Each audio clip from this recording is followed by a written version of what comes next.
Hey there, history buffs and sports fans. Welcome to our channel. Today, we're strapping on our metaphorical cleats and diving headfirst into the fascinating and often surprising history of football. You know, that game with the pigskin, the touchdowns, the questionable calls from the ref that have you throwing your remote at the TV?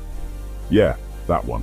It's a global phenomenon now with millions tuning in every week, but did you know that the game as we know it today originated in England in the 19th century? And that it looked a whole lot different back then. No penalty flags, no fancy helmets, just a whole lot of mud, mayhem, and a surprising amount of running into each other. So buckle up as we explore 5 fun facts about early football that'll have you seeing the modern game in a whole new light. Get ready to fumble with some historical trivia, because things are about to get interesting. Okay, so before we had the NFL, the Super Bowl, and Tom Brady's retirement announcements, people were playing games involving balls and feet for, well, a really long time. We're talking centuries, millennia even. It seems humans have always had a knack for kicking things around. One of the earliest examples takes us all the way back to Mesoamerica, where the Aztecs played a game called Ullamalistli. Now, this wasn't your average kickabout in the park. Players would try to score by getting a heavy rubber ball through a stone hoop, using only their hips, elbows, knees, basically anything but their hands. And get this, the stakes were incredibly high, like life or death high. Meanwhile, over in ancient China, they had Cuju, which translates to kickball. Pretty straightforward naming convention there. This game, dating back to the Han Dynasty, was a bit more about skill and teamwork. Players would pass a leather ball with their feet, trying to get it into a net. Think of it as a less structured, more free-flowing version of soccer. These are just 2 examples of the many early ball games that existed around the world. And while they may not have been football as we know it, they show us that the basic idea of kicking a ball around for sport has been around for a lot longer than you might think. It's a testament to the enduring appeal of this simple, yet endlessly fascinating activity. But how did we get from these ancient games to the organized chaos of modern football? Well, that's where things start to get really interesting. Because to understand the evolution of football, we need to take a trip across the pond to good old England, where things were about to get a whole lot more physical. Picture this. It's 12th century England, and you're strolling through town when you stumble upon a chaotic scene.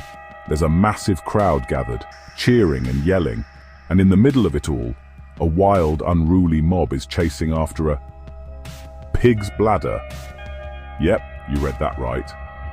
This, my friends, was an early form of folk football, a game so chaotic and unregulated that it would make even the most die-hard rugby fan blush.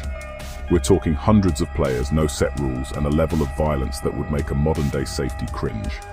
It was basically a free-for-all, with players allowed to punch, kick, trip, and basically do whatever it took to get that inflated pig bladder to their opponent's goal. And when I say goal, I don't mean a neatly painted white structure with a net. We're talking about anything from a specific landmark in town, like a tree or a building, to literally just the opposite end of the village. Imagine running for miles, dodging punches and kicks, just to kick a pig bladder at a tree. It's no surprise that these early games were often met with disapproval from the powers that be. Kings and local officials saw them as a public nuisance, a distraction from more important matters like, you know, not dying of the plague. But despite their best efforts to ban it, folk football persisted, evolving and adapting over time. It was a game born from the streets, a reflection of the raw energy and spirit of the people. And while it may have lacked the finesse and strategy of the modern game, it laid the groundwork for what football would eventually become. Chapter 3. Hands Off. The Evolution of Rules and Goalies. As the 19th century rolled around, things started to change for football. The chaotic anything-goes era of mob football was slowly giving way to a more structured, organized game. Schools and universities began to adopt their own versions of football, each with its own set of rules.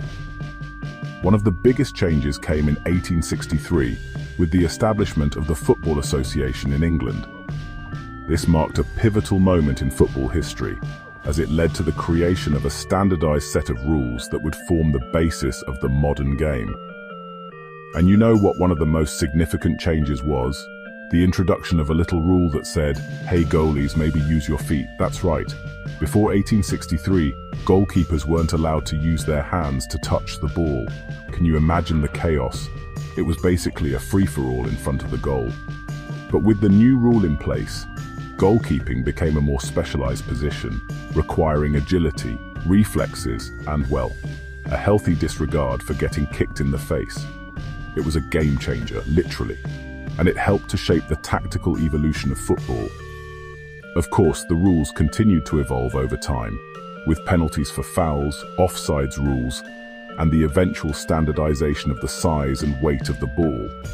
But those early attempts to bring order to the chaos of folk football were crucial in transforming it from a chaotic free-for-all into the beautiful game we know and love today. Chapter 4. From Amateur to Pro, the Birth of Football as a Career. For much of its early history, football was seen as a purely amateur pursuit.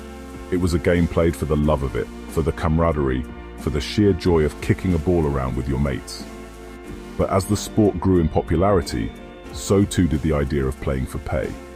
Now this might seem like a no-brainer today, with professional athletes raking in millions, but back then, the idea of getting paid to play a game was revolutionary. It challenged the very notion of sport as a leisure activity and paved the way for the professionalization of football. And who was this trailblazing pioneer who dared to accept money for his footballing prowess? That honor goes to a gentleman by the name of William Pudge Heffelfinger. In 1892, Pudge, a star player for the Allegheny Athletic Association, was secretly paid a whopping $500 to play in a game against the Pittsburgh Athletic Club. Now, $500 might not sound like much today, but back then, it was a small fortune. It was enough to make Pudge the first officially recognized professional football player, ushering in a new era for the sport. Of course, the road to full professionalization was a long and winding one, with leagues forming and dissolving, and players often working other jobs to make ends meet. But Pudge's groundbreaking achievement paved the way for generations of future stars, proving that football could be more than just a game. It could be a career.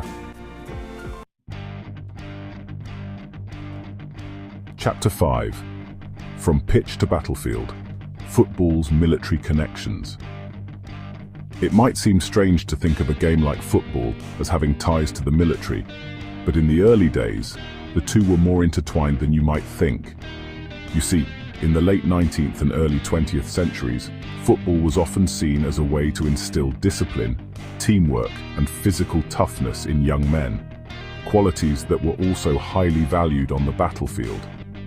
Coaches, many of whom had military backgrounds themselves, would incorporate military drills and formations into their training regimes. Players would practice marching in unison, executing complex plays with military precision, and tackling each other with the ferocity of soldiers storming a trench. And it wasn't just the training methods that had a military flavor. Football games themselves were often seen as a way to prepare young men for the physical and mental demands of war.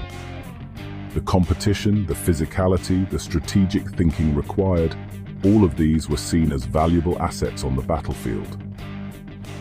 Now, it's important to note that this connection between football and the military wasn't always a comfortable one. Some people criticized the violence of the game, arguing that it glorified aggression and promoted a militaristic mindset. But regardless of one's stance on the issue, there's no denying that football and the military have a shared history, a connection that speaks to the evolving role of sport in society and its complex relationship with ideas of masculinity, national identity, and even war.